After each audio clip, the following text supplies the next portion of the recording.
Good morning. My name is Fernanda and we'll talk about the case of Xerox Corporation. We give a little introduction, a little bit about the history of Xerox, and we will talk about the crisis, the solution, and a conclusion. How strategy is affected by the past experience and the future? What it means? How, if you don't have a good strategy right now and flexible, you can suffer with your future. You are stuck in the past. And what happened? Xerox was a history of success, and maybe they were just unique in the market. They believe they don't need to change. Then this success in one moment have a problem for them because the business model wasn't unsustainable.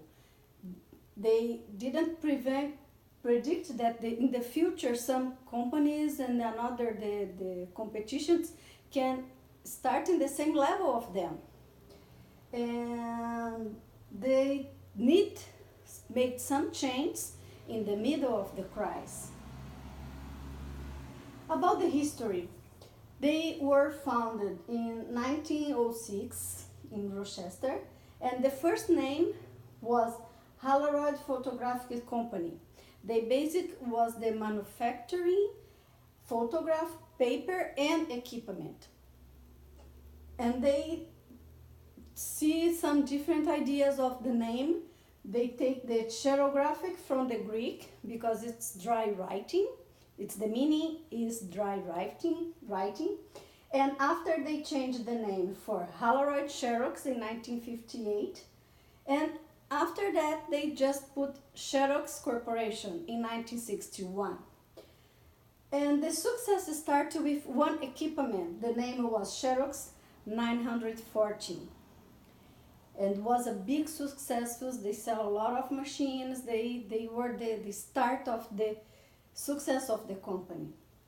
In the 90s, they began to lose the primacy. Another companies with the beginning of the internet and everything start to be fast, and they lose the primacy from another competitions. And what happened in the crisis? The debt of more than 17 billions, and the stock price fell sharp from 64 to less than 4, and they lost the monopoly. And they couldn't understand how they will get it, the small price, the margin for them to make money with this small margin. And because they were thinking in the past. And what's the solution? They promote this McCaughey become CEO in 2001.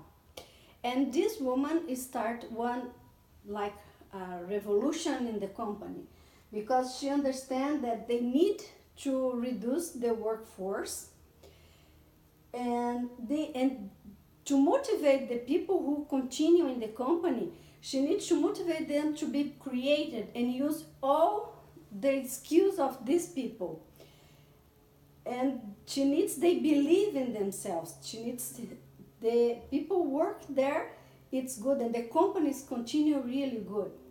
And she starts to analyze all the data they have to understand what the customers need, what the company needs, and everything they want to do to be better. And she understands they needed in that time more products because they just have one product, one kind of products, then they need to change to stay in the same level of the competition.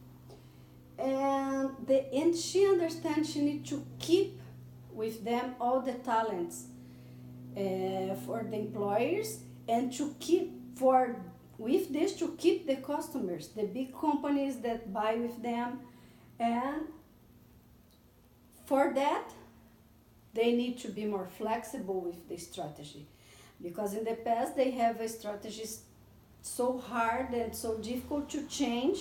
It was a problem for them, and she understand, analyzing the data, that she needs to be flexible, because that you can understand the future. And conclusion, in my ideas, a big company could just understand that success is not one moment will be continue. They need to change all the time. They need to see the future. They need to don't be living in the past when they were successful, when they were like just unique in the market. No, because nowadays the market is so fast, and all the companies are looking for to understand the future, to understand the customers. Then all the time they need to change. The flexible strategy is the better for all the company, and it what the Xerox have to understand, and they understand that, but they need to pass for the Christ to understand this part. And thank you so much.